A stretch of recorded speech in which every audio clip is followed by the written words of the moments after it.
This happened just a few weeks ago. I was 35 and trying to reconnect with my roots. I thought telling a story about Blue Ridge, Arizona might help. I didn't have much experience in journalism, but I wrote a couple of articles in the past. It was supposed to be a normal trip, just me and my childhood memories of dusty roads and diners. One hot afternoon, I hiked behind an old church. The sun was beating down hard. I felt that wave of nostalgia wash over me. As I wandered, I found an old, unmarked grave. It looked neglected. Part of me felt uneasy, but I shook it off. After all, it was just a grave. I took a few pictures, my heart racing a bit. Things shifted after that day. I talked to locals and they mumbled about missing pets and strange sounds. I couldn't tell if they were joking or if something was really wrong. Each time I brought up the grave, they grew tense. Their eyes darted away like they were trying to avoid talking about it. It felt cold, and I could tell I was digging into something deeper. One night I heard odd noises outside my window. It sounded like whispers, a wind rustling through leaves. My heart raced, but I convinced myself it was just the desert playing tricks. I went back inside, but an unease sank in my stomach. After that, graffiti started appearing around town. Eerie drawings seemed like warning signs. It felt like a cruel joke aimed at me and my investigation. People were more secretive, and I had the nagging feeling I was being watched. One night I received a text with a photo of my reflection in the church window. The number was unknown. My heart raced. Who was watching me? Every time I asked about the grave, I was met with more tension. The locals acted like they knew something I didn't. I craved answers. Then one night I heard footsteps outside my place. I felt that familiar shiver creep down my spine. I peeked out the window, but no one was there. Still, something felt off. Was this obsession worth it? Should I leave? Or was I too deep in? I felt drawn to uncovering the truth, yet fear gripped me. I forced myself to turn away. But then I saw a shadow move. I gasped. Something was wrong. I turned to look again, and to my horror, he was just standing there, staring at me. His eyes were dark, and his face was expressionless. I didn't know what to do. "Who are you?" I stammered, my voice barely above a whisper. He didn't answer. He just took a step closer. My breath hitched. I was frozen. Then he asked, "Why are you with them?" I froze. I didn't know who he meant. I turned to look behind me. Nothing was there. When I turned back, he was gone. Just vanished into the shadows. My heart was hammering in my chest. As I pressed my back against the wall, I realized I was not alone in Blue Ridge. Maybe I had stirred something that should have remained buried. The next day, I woke up feeling a knot in my stomach. Sleep hadn't come easy after seeing that figure. I couldn't shake the memory of his empty stare or his unsettling question. I needed to find out what was going on. I decided to visit the library. Maybe I could dig up some information that would help me understand the town's dark past. The air felt thick as I entered. I was met by dusty shelves and the smell of old books. It matched the unease settling in my gut. I found a couple of history books on Blue Ridge. They were filled with pictures and stories of the townsfolk. The more I read, the stranger things got. I stumbled upon a section dedicated to the church behind which I had found the grave. It mentioned a tragic accident long ago, a family that had perished in a fire. Their bodies had never been recovered. Had they been buried in that grave? I lost track of time, flipping through pages until I heard the door creak open behind me. I turned, expecting to see a librarian or someone else interested in the history. Instead, it was a woman in her 60s, her hair slicked back, wearing dark glasses. She stood at the entrance, her brow furrowed. "Are you looking for something specific?" she asked, her voice low and cautious. I'm just doing some research about the town's history," I replied, trying to sound casual. Her expression hardened. "You shouldn't dig into things that don't concern you," she said, her tone abruptly serious. "Why not?"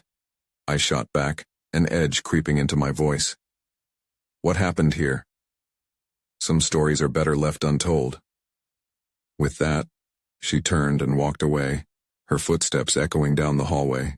A chill enveloped me. I felt the urge to follow her, to demand answers, but I hesitated. I had faced so much strangeness already. Maybe it was time to back off, but my curiosity was stronger than my fear. I spent the rest of the day searching for any mention of the family involved in the fire. I only found a few names, the Harrises. But there was little else. Something nagged at me about their fate. Why would everyone be so tight-lipped? As I stepped outside, a breeze swept through the town, causing a shiver to dance down my spine. I glanced across the street and almost dropped my phone. There, by the church, stood the man from the night before. He hadn't moved, just staring at me with those hollow eyes. "Why are you with them?" he called out again, loud enough for others to hear this time. The words hung in the air, heavy and threatening. Panic surged as I scanned the area. People paused and stared, their faces painted with shock. "Who?" I yelled back, my voice wavering. I felt trapped, as if every beat of my heart echoed against me. Before I could take a step closer, he turned sharply and disappeared into the shadows of the church. I wanted to follow him, but fear rooted me to the spot. I took a deep breath, my heartbeat racing. That voice, those eyes, I had to know the truth. But every answer only led to more questions, and as I stood there, a cold feeling hit my gut. This was far from over. I knew I was about to uncover something dangerous. I spent the night tossing and turning, haunted by visions of the man at the church. I couldn't ignore the sense of unease gnawing at me. By morning, I knew I needed to confront my fears. I had to find out who he was and what he meant. I made my way to the church, the old building looming larger than before. The door creaked as I pushed it open, the musty air filling my lungs. The interior was dim, the stained glass casting eerie shadows on the wooden pews. I had come for answers, but a sense of foreboding settled over me like a heavy blanket. I looked around, my heart pounding as I approached the altar. There was something off about the place, but words failed me. I turned to leave, but a shuffling sound caught my attention. I froze, adrenaline coursing through my veins as I scanned the area. Then I saw him. The man stood in the back, his face mostly hidden in darkness. I couldn't make out his features, but I felt those same hollow eyes lock onto mine. "Why do you keep coming here?" he asked, his voice rasping like gravel. "Who are you?" I demanded, trying to sound braver than I was. His lips curled slightly. "They call me Jonas. You need to understand." He stepped forward, and I instinctively backed away. "Understand what?" I shot back. "What happened to the Harrises?" His expression shifted, a momentary vulnerability flickering across his face. "Their pain still lingers. The fire, it wasn't an accident." "What do you mean?" I pressed, my curiosity rising despite the dread pooling in my stomach. Suddenly he straightened, the shadows deepening around him. "You shouldn't be here. You don't know what you're asking for." But I wasn't going to back down. "No, I need to know. If someone is in danger, I want to help." Before he could respond, a loud bang echoed through the church, startling us both. I whipped around to see the front door swinging open, revealing the woman from the library, her sunglasses perched on her nose and anger etched on her face. "I told you to stay away," she snapped, her voice sharp. "This isn't your fight." "Who are you?" I shot back. "Why are you trying to hide the truth?" "Some truths aren't meant for everyone." Her gaze bore into me, the intensity making me shiver. "You're all protecting something," I argued, glancing back at Jonas. It felt like they were caught in a web of secrets. Then everything went still. I could feel an energy shift in the air, something darker creeping in. "Get out now," Jonas said urgently, his voice low and intense. Before I could respond, the lights flickered and went out completely, plunging the church into darkness. My heart raced as panic set in. I reached for the nearest wall to steady myself, but I didn't want to show fear. I had to find a way out. Suddenly I heard whispers, a murmured conversation enveloping me like a fog. The tension was palpable, as if the very walls of the church were closing in. "Help me." I thought I heard someone say, but the voice was drowned out by the darkness. That's when I saw it. A flicker of light from a small room at the back of the church. I took a step toward it, heart pounding, drawn as if by an unseen force. Whatever lay beyond that door could change everything. I stepped closer to the flickering light, my curiosity outweighing my fear. Every nerve in my body screamed at me to turn back, but something compelled me forward. As I approached the door, the whispers grew louder, a cacophony of voices that sent chills down my spine. I pushed the heavy door open, cringing at the creaking sound it made. The room was dimmer than the main hall, illuminated only by a single flickering bulb above. The walls were lined with dusty shelves, filled with old books and strange artifacts I couldn't quite identify. In the center of the room stood a table covered in papers and drawings, but what caught my attention was the large, worn book lying open, pages yellowed with age. I stepped closer, squinting at the strange symbols and haphazard notes. Scrawled across the page were words I couldn't understand, but they felt heavy, almost ominous. Suddenly I felt a presence behind me. My heart raced. I turned quickly. Jonas stood in the doorway, his expression urgent. "You shouldn't be here," he whispered, his voice barely audible above the whispers. "This knowledge, it can corrupt." "What is this place?" I asked, glancing back at the book. He stepped closer, his gaze darting to the door as if expecting someone to follow him. "It's a place of truth and power. The Harrises weren't just victims. They were caught up in something much darker. The fire, it's connected to this." "What do you mean?" I pressed. I had to know. "People who seek answers often find more than they bargained for," he warned, his voice strained. "The entity that caused their pain is still here, still searching." A cold wind swept through the room, snuffing out the flickering light. Panic surged as darkness closed in. I fumbled for my phone, the small screen my only source of illumination. I could see Jonas now, his eyes wide with fear. "We need to leave," he urged, but I couldn't tear my eyes away from the book. Something was pulling me to it, a desire to understand. Before I could respond, the whispers intensified. Words became clearer, angry and pleading. "Help me. Find me. Don't leave." Each phrase pricked at my skin, igniting a terror deep within. Then from behind me, a loud crash echoed in the church, followed by a flurry of footsteps. My heart sank. Someone was coming. I spun around to see the woman from the library, her face twisted in anger. "I told you to stay away." Jonas stepped protectively in front of me. "You don't understand what you're doing.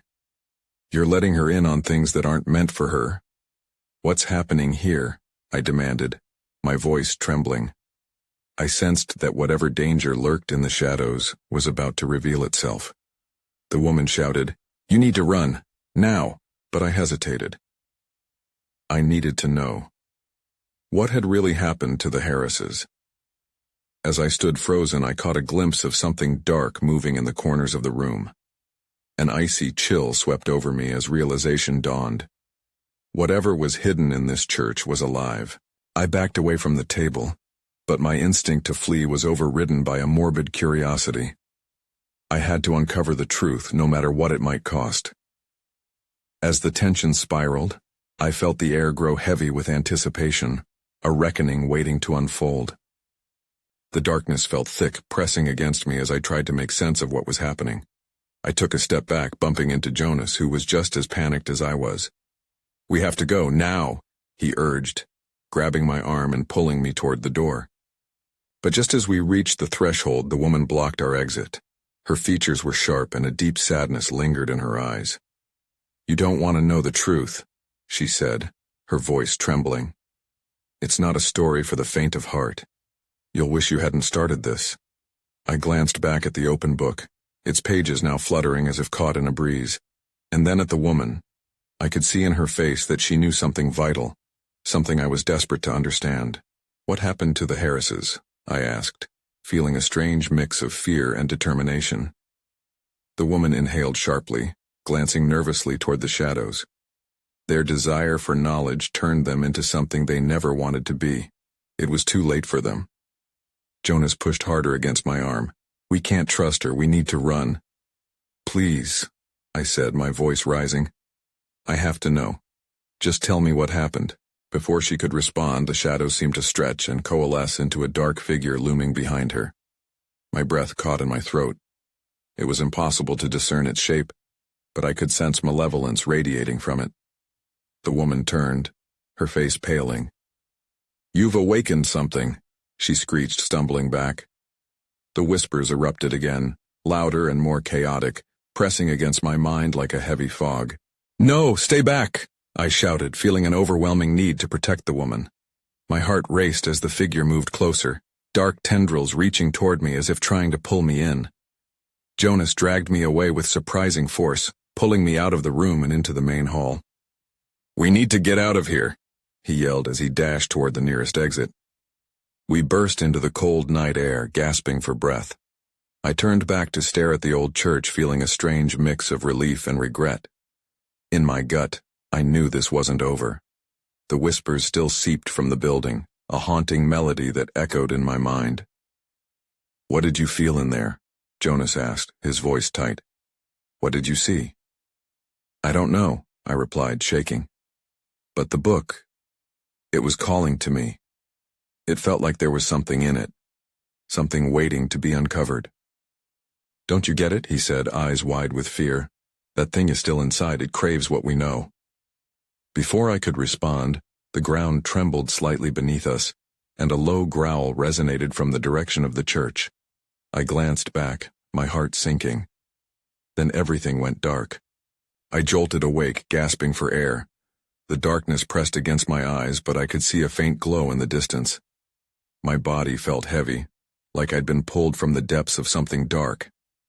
I blinked a few times, trying to make sense of where I was. "Jonas?" I called out, my voice shaky. I squinted, searching for him. In the distance I spotted his outline, hunched over against an old wooden fence. He was pale, and his breaths were quick. "What happened?" He looked up, his eyes wide with fear. "I don't know. One minute we were outside and the next—" He trailed off, glancing towards the church. "That thing, it followed us." My heart raced. I could still feel the heaviness of that malevolence pressing in, and a wave of dread washed over me. "We can't go back there," I said, forcing the words out. "We have to get help." But just as we began to move, the ground shook again, this time more violently. We staggered as dust fell from the trees. It was as if the earth itself was warning us. "What's happening?" I shouted, trying to keep calm. "Look," he said, pointing toward the church.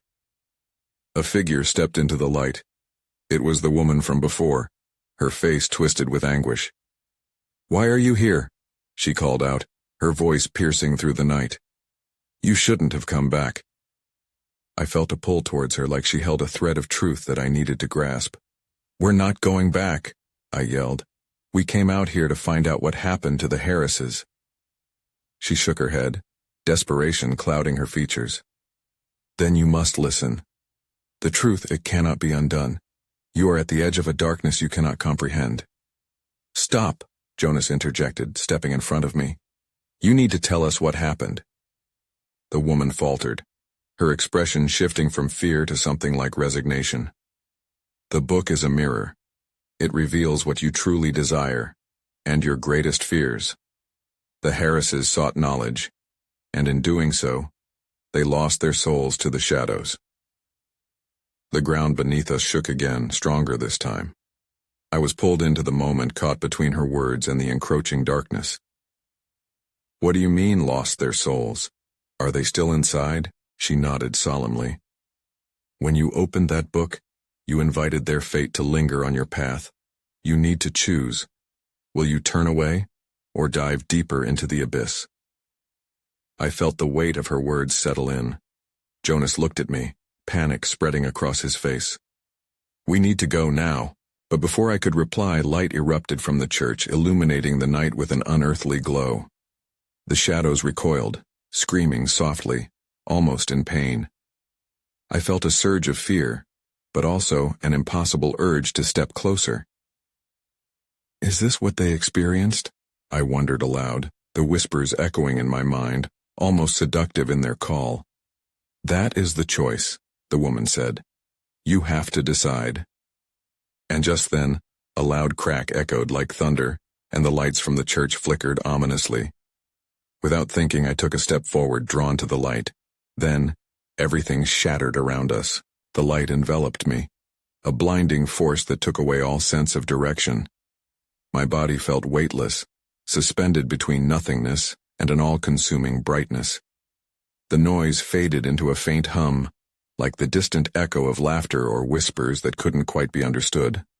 Then, just as abruptly, the warmth vanished. I screamed, the sound swallowed by the returning darkness. I hit the ground hard, the impact knocking the wind out of me. I scrambled to my feet, disoriented. I was back outside the church, and the pale light was gone. Only the darkness remained, thick and suffocating. "Jonas!" I shouted, scanning the area. My heart thudded, each beat chasing away the last remnants of confusion. I spotted him a few feet away, crouching and clutching his head as if trying to silence the noise that hovered around us.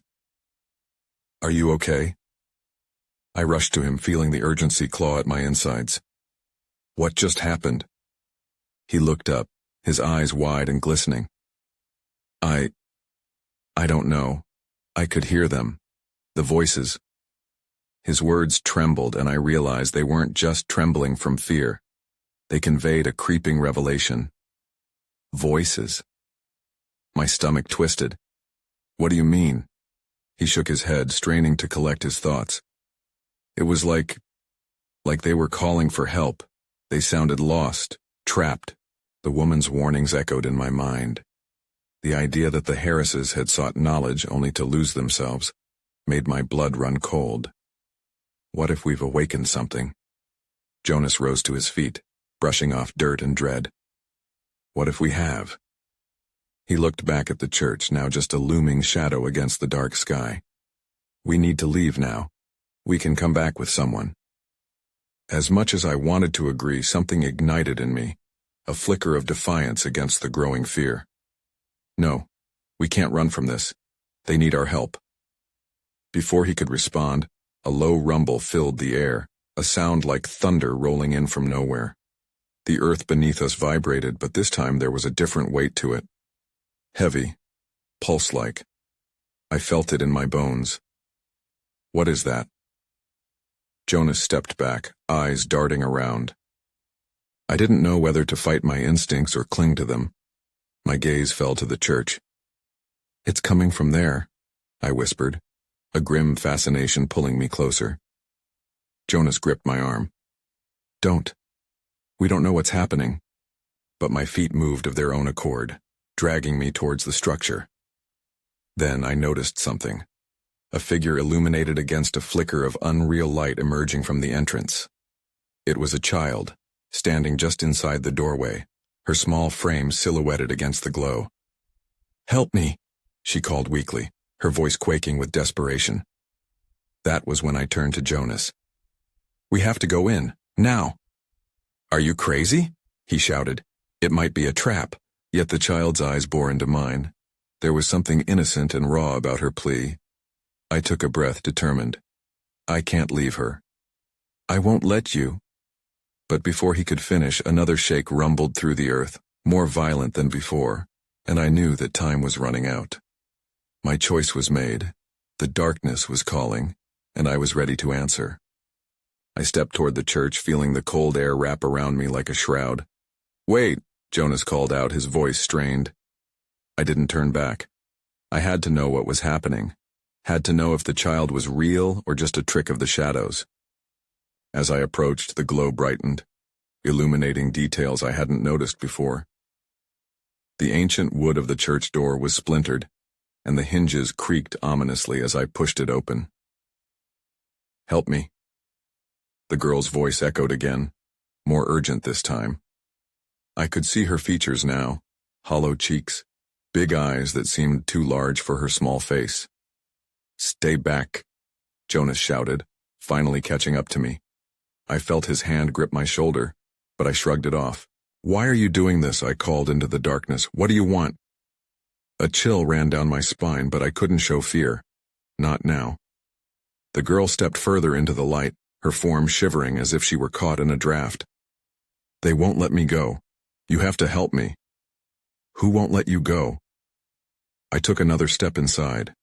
The air inside was stale, filled with the scent of damp earth and decay. Her reply came as a whisper, haunting and shaky. "The others," that's when I heard it. A low, sinister growl vibrated through the floor beneath me, matching the pulse I had felt earlier. It sent a wave of panic through my veins. "Let's get out of here." Jonas pulled me back, his voice low and urgent. "No," I protested, turning to face the girl again. "I can't just leave her." The girl stepped back, fading into the shadows of the church. "You have to be quick. They're coming." "Who?" I demanded. I could feel the air thicken, a pressure building in the room. "What do you mean?" But the girl was already gone, swallowed by the darkness. I turned to Jonas, the blood pounding in my ears. "Did you see her? We can't." A loud crash echoed from deeper inside the church. A heavy object fell, sending dust swirling into the air. I jumped back, heart racing. What was that? Jonas glanced over his shoulder, the worry clear on his face. "We need to leave, now." But another rumble shook the ground, more pronounced this time. The air crackled with energy that made the hair on my arms stand up. I could feel something shifting, something angry beneath our feet. Then, as if responding to our presence, shadows shifted in the corners of the room. I squinted, my breath hitching in my throat. Dark shapes began to materialize, flitting between the beams of light spilling in from the moon outside. "Let's go," Jonas shouted, grabbing my wrist again. But I was frozen. I could see now, faces twisted in anguish, eyes wide with fear. "Help us," they seemed to plead, voices merging into a cacophony that swelled in my head. Fear tore through me. "They're trapped," I managed to yell over the noise. "They need help." As if in response, a powerful force surged up from the ground, knocking me off my feet. I tumbled backward, the world spinning. Then everything went dark. I felt my pulse fast in the silence that followed, and I knew something was coming. Something with intent. I braced myself for whatever would come next. I came to, lying on the cold, hard floor of the church. The darkness was thick, wrapping around me like a blanket, but I could still hear the soft whispers swirling through the air. They felt closer now, merging into an urgent plea. "Help us." I sat up, confusion clouding my mind. Jonas? Where was he? I pulled myself to my feet, dusting off my clothes. "Jonas," I called, but my voice echoed back to me, swallowed whole by the shadows. Then I noticed it, a sliver of moonlight streaming through a cracked window. It illuminated a path that stretched toward the altar. I took a cautious step forward, every creak of the floorboards sending shivers through my body. As I neared the altar, I spotted something on the ground. A small doll, worn and tattered, lay beside the altar steps. Its eyes stared back at me, wide and hollow, just like the girl's. I reached down, my fingertips brushing against the fabric. "What did you get mixed up in?" I whispered to the doll. It felt wrong to touch it, as if it vibrated with a dark energy. My hands recoiled. "I told you to be quick." The girl's voice pierced through my thoughts. I spun around, half expecting her to be right behind me, but the darkness held its secrets tight. "Where are you?" I shouted into the void. "They're coming." Her tone was sharp, filled with warning. Before I could register her words, the growl returned, louder and closer this time. The very walls of the church seemed to tremble as it grew, vibrations rattling my teeth. I turned back toward the exit, slipping the doll into my pocket. "Jonas," I shouted again, desperation clawing at my throat. "Here." His voice came from behind me, panicked and strained. I dashed back toward him, the darkness swirling around me as I moved. When I saw him, relief washed over me. He stood a few feet away, arms raised protectively. His eyes were wide, scanning the corners as if expecting something to leap from the shadows. "Did you see anything?" I asked, out of breath. His face paled. "Just, shadows moving. We need to get out. Now." But then the growling morphed into something more. An eerie, chilling laughter filled the church, wrapping around us like a snake tightening its grip. It was all around me. "What is that?" I cried, hands shaking. "Run!" Jonas yelled, turning toward the door. We bolted, but something snagged my ankle as I passed the altar. I fell, hard against the floor. Before I could get up, several blurs rushed past me. Shadows formed shapes with anguished faces. They reached out, grasping at the air, desperately searching for release. "Help us! Help us!" Their cries were deafening now. I scrabbled to my feet, heart pummeling against my chest. I couldn't just leave them. "I can't!" I screamed as I turned back to them. Then the church shook again, even more violently. A dark figure loomed at the edge of the shadows, its outline slowly becoming solid. I stumbled back, a gasp escaping my lips. "What are you?" All at once, the darkness seemed to pulse, and I knew then that this wasn't just a haunted place. Whatever that thing was, it had every intention of keeping us trapped with those lost souls. Jonas grabbed my arm, pulling me away. "We have to go, now!" I stumbled after him, anguish echoing around me as shadows writhed and pleaded. But we weren't alone anymore. That presence was closing in, and I could feel its weight pressing against my back. Then I saw it, the girl, that same fragile face appearing just beyond the door. "Help," she pleaded one last time. In that moment I realized that helping her may cost us everything. The shadows seemed to stretch and twist, pulling at the edges of my resolve. I felt the dread pooling in my stomach as I fled out of the church, Jonas dragging me to safety. We reached the outside, the moonlight bathing the ground in an eerie glow, but a part of me still felt tethered to the darkness within, the pleas of the lost souls echoing in my mind. "What was that thing?" I gasped, breathless and terrified, as we staggered back into the cool night air. "It felt like it wanted something from us," Jonas replied, his voice trembling. He scanned the vicinity, eyes flicking nervously to the shadows that danced around our feet. "We need to get as far away as possible." But I couldn't shake the feeling that we had only skimmed the surface of whatever malevolence lay within those walls. I thought about the girl, about the shadows that begged for help. "They were trapped," I said slowly, desperation lacing my words. "We can't leave them behind, Jonas." As if in response, a deep rumble emanated from the church, grinding like stone against stone. The front door swung open with a dreadful creak, the darkness spilling out like a tidal wave clawing at the moonlight. I felt chills race down my spine. "Stop!" Jonas shouted, pulling me further away. "We can't go back." But I caught a glimpse of the girl once more from the corner of my eye, standing just inside the threshold, a beacon barely flickering amid the encroaching black. Her eyes were filled with terror, begging for help with an urgency that couldn't be ignored. "Don't leave me, please. I can't leave her." I jerked free of Jonas's grasp, my heart pounding a frantic rhythm. I had to find a way to help them all. The laughter erupted again, a cacophony that clawed at my mind. "Don't be foolish," Jonas yelled, desperation threading through his voice. "You don't know what you're dealing with." But something inside me had shifted, a deep-seated instinct to step toward that glowing shadow. I took a tentative step back toward the church, feeling an invisible current pulling me in. "Please, just come with me. We need to try." "No, don't follow her," Jonas cried, panic evident in his eyes as he closed the distance between us once more. But determination coursed through me. I could not ignore their calls, nor the fear etched across the girl's face. "Help us. Find us." The echoes grew louder, reverberating off the very air around us, filling me with both dread and purpose. "Stop," Jonas shouted, fear and anger merging in his voice as he reached out to pull me back again. But I couldn't let him stop me. Every scared whisper, every lost soul trapped in that church, demanded my courage, my empathy.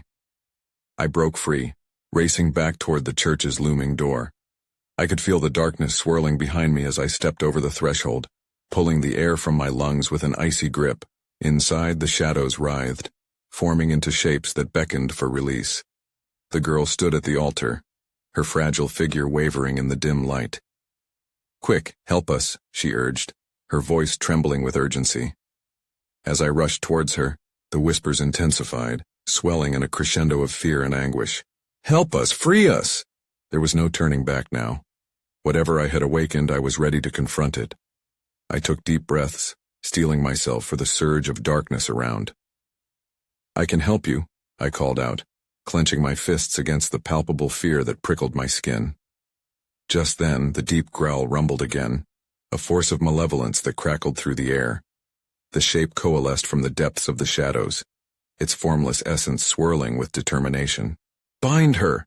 came a voice, a command echoing against the walls filled with a sickening hunger. "She cannot find what she seeks." I felt the icy grip clutching at my heart, as hundreds of eyes, reduced to mere orbs of fear, blinked back at me from the darkness. I could hear Jonas's frantic voice from behind me, urging me to escape, but my feet remained rooted. "This isn't just about me. I can't leave you," I shouted into the malevolence, desperation fueling my words, the shadows around me writhing with fury. The girl's frame glimmered, and I could see she was trying to break free, trapped in this dark void. "Take my hand," I yelled, reaching out to her. In an electrifying moment, the tendrils of darkness slithered at my feet, trying to pull me down as the voices rose, a discordant symphony of sorrow. "You will be lost. No turning back," they crooned, gently tugging while the figure attacked my resolve. "I know this wasn't an accident," I yelled against the tide, my heart racing. "I want to help you. You were victims of something beyond your control." And then the room fell silent. The growl ceased, shadows paused, and I felt an eerie stillness enveloping me. The silence opened space for clarity amid chaos. With resolve, I held my ground. "Let go of her.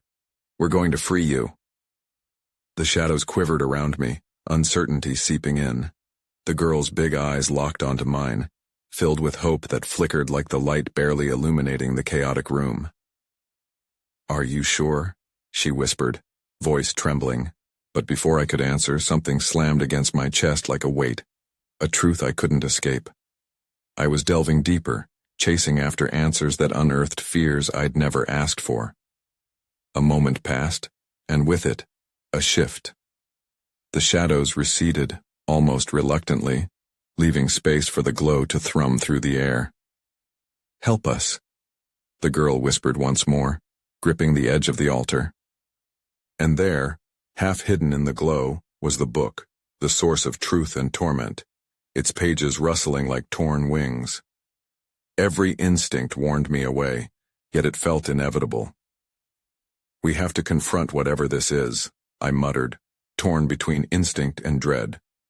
Jonas finally pushed inside the door, the same fear creeping onto his face. "No," he shouted, catching my arm. "Let's just leave. Whatever is in there, it isn't worth it." "It's not just about us," I replied, tugging my arm free. The sinkhole of shadows back there was unavoidable. I can't turn my back on them. With every breath, the darkness shifted and writhed. "No one can control it," Jonas begged, stepping closer as that ancient energy pulsed in a rhythm, almost in connection to my heart. But the need to help overwhelmed me. "Maybe I can free them, if the stories are real." My voice broke, but there was no turning back now. The book glowed with intensity as I reached for it, feeling its pages brush against my fingertips. The shadows froze, watched, and in that brief moment, clarity hit like lightning. I could free them, but to do so, I might have to bind myself. "I'm doing this," I declared, heart hammering against my chest, "even if it costs me everything." As I opened the book, its pages flooded with dark light, shadow and whispering souls swirling around, beckoning. An insatiable energy surged around me, more powerful than anything I ever sensed, Darkness flooded my senses, but perhaps it was meant to engulf me, to finally confront whatever tormented it. As the shadows closed in, I felt the girl's small hands wrap around mine, pulling me deeper into that gathering fog, even as Jonas's voice echoed with frantic pleas. And then, in the eye of the storm, the true choice loomed. A possibility I could never have foreseen, the ambiguity that forever altered my path. But I knew the truth of it. I had stepped into an abyss, and whether what lay ahead was salvation or doom, one thing was certain: the whispers would never cease in Blue Ridge. The night thickened, enveloping me in the glow as I vanished into the darkness.